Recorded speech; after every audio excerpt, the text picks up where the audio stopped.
Hello students, आज हम chapter forces in three dimension start करेंगे। अब फोर्सेस इन थ्री डायमेंशन में हमारे पास सबसे पहले डेफिनेशन, अगर आपके पास कोई तीन फोर्स एक पॉइंट पे एक्ट कर रहे हैं तो आप कौन से लॉ से उनका रिजल्टेंट निकालोगे। जब हमने last time forces acting at a point किया था तो वहां पे दो फोर्स एक पॉइंट पे एक्ट कर रहे थे and you have find the resultant using parallelogram law of forces. अब यहाँ पे जो फोर्सेस हैं they are in three dimension. तो अगर आपके पास तीन फोर्सेस हैं और वो किसी पॉइंट पे एक्ट कर रहे हैं and they are represented in magnitude and direction by edges OA, OB and OC of parallelepiped. पहले क्या था, अगर हम इसको रिलेट करें, when two forces acting at a point then they are represented represented in magnitude and direction by two adjacent sides of parallelogram. अब क्या है, by three edges, adjacent edges OA, OB, OC of parallelogram. They are represented in magnitude and direction by edges OA, OB and OC of parallelopied. Then they resulted X at O and is represented in magnitude and direction by the diagonal of the paralleloid. ठीक है, so resultant किसके equal होगा, diagonal of that पैरेललोपाइड। और आपके पास ये जो forces act कर रहे होंगे OA, OB और OC एजेस के अलोंग, they are called components of the resultant OP। अब let us draw the diagram when three forces acting at a point O. These are three forces, they are acting at point O. Clear? So this is in, let us say, X direction, this is in Z direction and this is in Y direction. So let us draw a paralleloid. This is the paralleloid drawn here. ठीक है, सो ये जो force है ये इस as से represent हो रहा है पैरेललोपाइड की, दैट दिस इज OA। ये वाला जो फोर्स है this is represented in magnitude by this adjacent side, let us say OB, and this is represented in magnitude and direction by this side, let us say OC। अब इसका diagonal एक तो कैसे होगा, यहां से ये वाला एज और ये जो एज है इनको अगर आप मिला दो तो this is point P, this is given bye, the resultant is given bye diagonal OP। तो OA, OB और OC का जो आपके पास जो फोर्सेस एक्ट हो रहे हैं along OA, along OB and along OC, तो उनका जो रिजल्टेंट है वो क्या रिप्रेजेंट, किससे रिप्रेजेंट हो रहा है, डायगोनल OP से। ठीक है, अब यहाँ पे ये जो P पॉइंट है इसके कोऑर्डिनेट्स क्या होंगे, this is X, Y and Z। Clear? So आपके पास this is origin, let us fix this as origin 0 0 0। So this is the resultant. Can you find this resultant, magnitude of this resultant, what is OP? So magnitude of resultant OP is equal to, magnitude अगर हम निकालें, this is under the root distance formula, x minus 0 का whole square, so it is x square, plus y minus 0 का whole square, so it is y square, plus z minus 0 का whole square, so it is z square. Clear? So आपके पास क्या आ गया, resultant is given by x square plus y square plus z square. उसके बाद अब ये x y z क्या है, These are the components। जो आपके पास फोर्स X है this is represented by side by magnitude OA, और जो Y है that is represented by magnitude OB, और जो Z है that is represented by magnitude OC। अब अगर मुझे डायरेक्शन कोसाइंस निकालनी है OP के, तो डायरेक्शन कोसाइंस क्या होंगे, OP के डायरेक्शन कोसाइंस। डायरेक्शन रेशियोज हम कैसे निकालते हैं, अगर आपको 2 पॉइंट गिवन है x1 y1 z1 एक लाइन के और दूसरा पॉइंट है x2 y2 z2, तो हम डायरेक्शन रेशो कैसे निकालते हैं? x2 minus x1, y2 minus y1, z2 minus z1, ऐसे निकालते हैं। तो आपको भी दो ओपी के अगर डायरेक्शन रेशो निकालने हैं तो कैसे निकालोगे? x minus 0, y minus 0, z minus 0। Clear? तो आपके पास क्या आ गया? x y z direction ratios of this OP. अब डायरेक्शन रेशोज के बाद अगर हमने डायरेक्शन कोसाइंस निकालने हैं तो हम क्या करते हैं? उसके मैग्नीट्यूड से डिवाइड कर देते हैं। सो डायरेक्शन रेशोज कैसे निकालेंगे? पहले डायरेक्शन कोसाइंस कैसे निकालेंगे? डायरेक्शन रेशोज निकाल लो। Direction ratios are given by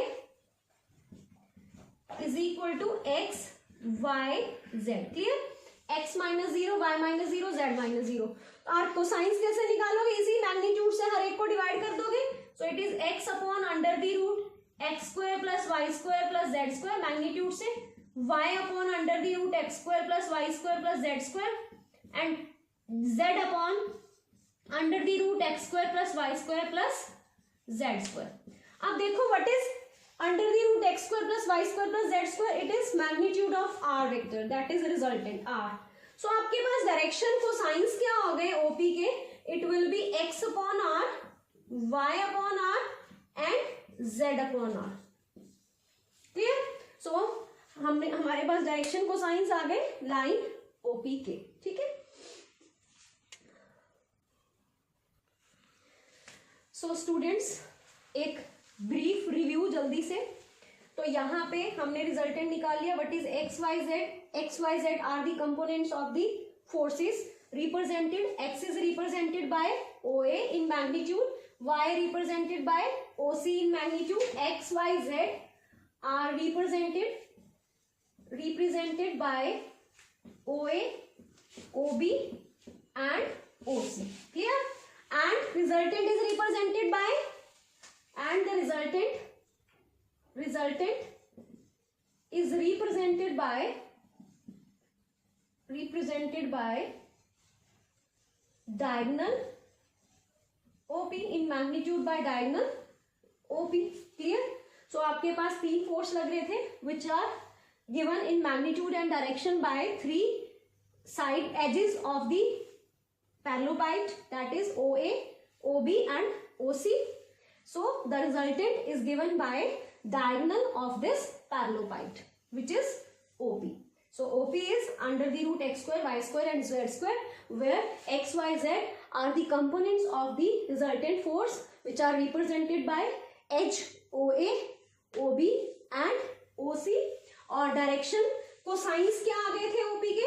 direction cosines are given by x by r, y by r and z by are.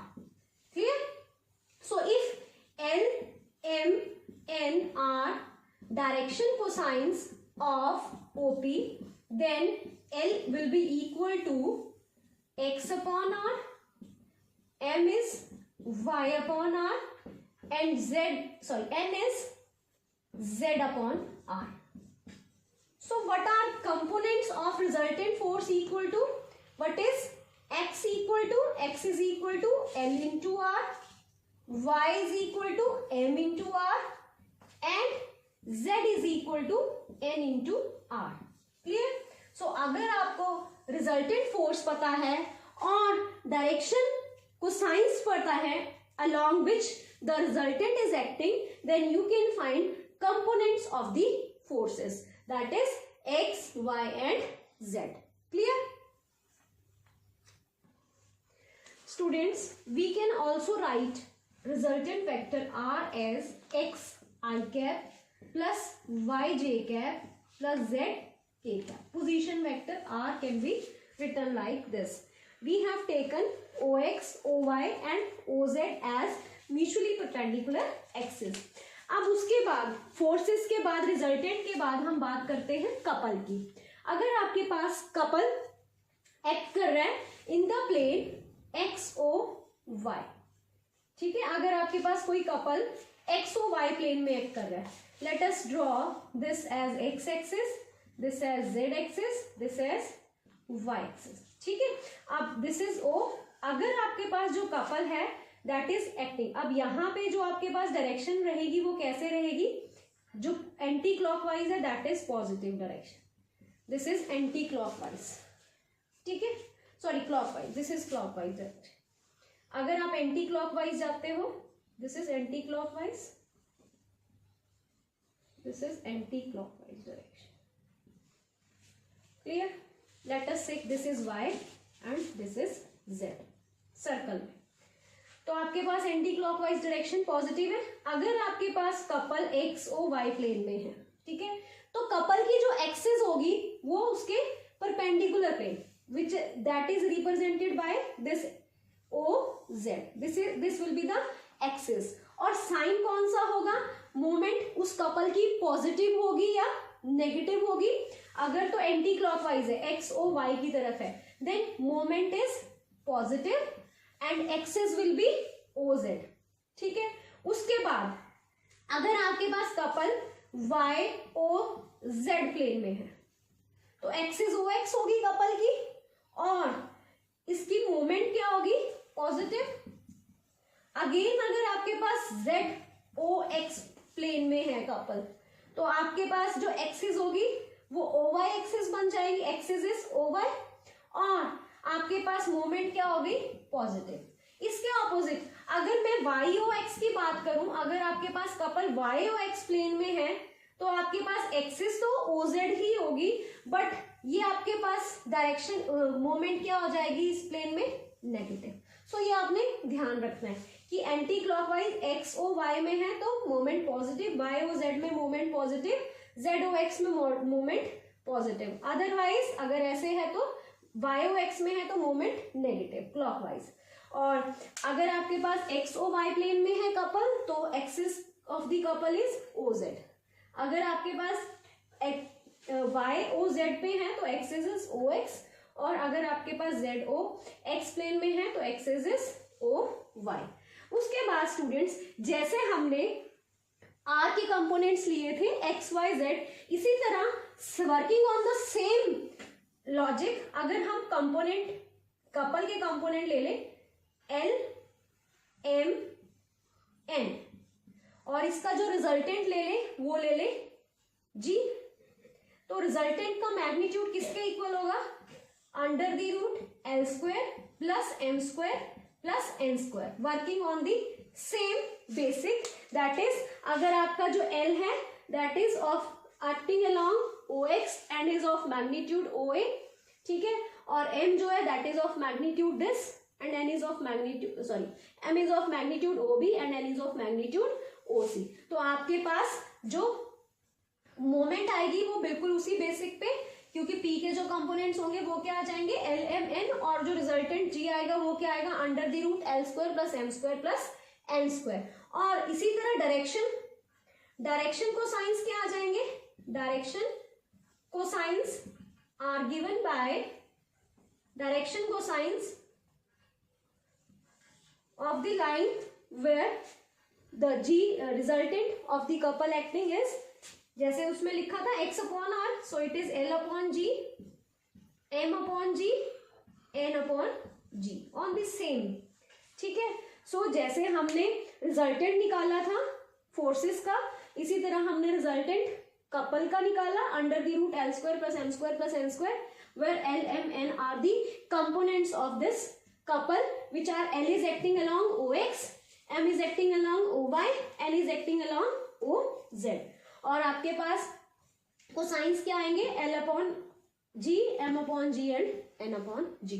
So these are basics how to find resultant of the forces of three forces acting at point O, or how to find resultant couple which is acting along OX, OY and OZ, components are L, M and N, and how to find direction cosines. Students, next very important result or you can say theorem we did in couples, हमने couples में जो chapter किया था couples का, तब मैंने वहां पे ये थ्योरम करवाई थी आपको। अभी मैं सिर्फ इसका यहाँ पे प्रूफ नहीं लिख रही हूँ, आपने वहीं से वो प्रूफ लिखना है। theorem is any system of forces acting on a rigid body can be reduced in general to a force acting at an arbitrary chosen point of the body and a couple.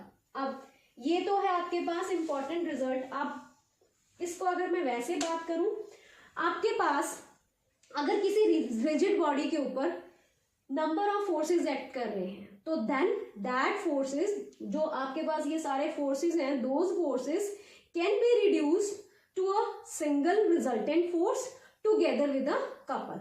तो जितने भी आपके पास system में forces act कर रहे हैं, हम हमेशा उनको एक सिंगल रिजल्टेंट फोर्स और उसके साथ एक कपल में रिड्यूस कर सकते हैं. तो आगे जितने भी क्वेश्चन आपके पास आएंगे इस चैप्टर में, उसमें सिस्टम ऑफ फोर्सेस आपको गिवन होगा. सिस्टम ऑफ फोर्सेस का क्या मतलब है कि उन सिस्टम ऑफ फोर्सेस को हमने किस में रिड्यूस कर लिया है, एक सिंगल रिजल्टेंट फोर्स आर में और एक कपल ऑफ मोमेंट जी में. तो अगर आपके पास सिस्टम ऑफ फोर्सेस हैं, नेक्स्ट जो मैंने लिखा हुआ है, we have 6 quantities, that is x, y, z. What is x, y, z? We talked about x, y, z are the components of resultant force. L, M, N are the components of the resultant couple. क्योंकि अब आपके system में आपने system of forces को reduce किया एक single force में और कपल में, तो फोर्स के कंपोनेंट्स आ गए एक्स वाई जेड और कपल के कंपोनेंट्स आ गए एल एम एन. और हमने अभी यहाँ पे किया था कि अगर आपके पास X Y Z components of force हैं, then resultant force is equal to under the root x square plus Y square plus Z square. और अगर आपके पास L M N are the components of the couple, then the resultant couple G is given by under the root L M N under the root L square plus M square plus N square. ठीक है. सो आपके पास ये जो system of forces हैं, ये किससे replace हो जाएगा, with these 6 quantities, that is x Y z l M n. So they are the elements of the system now, and the system is now expressed as, अगर आपके पास कहीं पे system में ये लिखा हुआ है, तो अब आपको ये समझ आना चाहिए कि ये जो है एक सिंगल फोर्स और ये जो है एक सिंगल कपल, रिजल्टेंट फोर्स के कंपोनेंट्स और ये रिजल्टेंट कपल के कंपोनेंट्स. सो रिजल्टेंट फोर्स का मैग्नीट्यूड क्या आ जाएगा, under the root x square plus Y square plus Z square.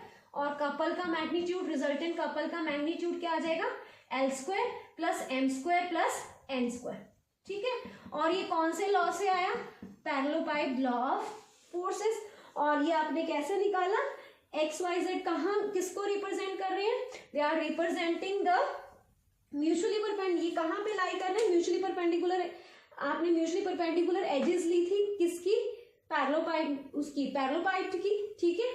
सो आपके पास एक्स आर ये आ गया, जी ये आ गया, और direction cosines of resultant force, जिसके अलोंग डायरेक्शन कोसाइंस क्या थी रिजल्टेंट फोर्स की, जहां रिजल्टेंट फोर्स एक्ट कर रहा था, direction cosines along which resultant force is acting, along which resultant force R is acting, is given by x upon R, y upon R, z upon R. अभी तक हमने ये भी किया.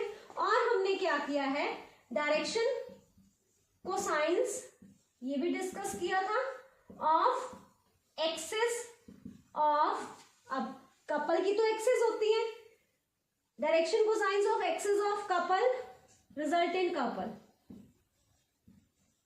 जी आर इज क्या थी, L upon G, M upon G, N upon ji.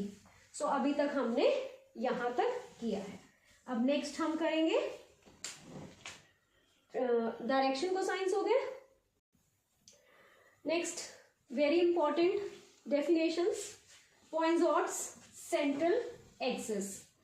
If the system of forces is reduced to a single resultant force, that is R vector, and a single couple, such that axis of couple is coincident with the line of action of this single resultant force R, then that line is called poisson central axis और you can say central axis।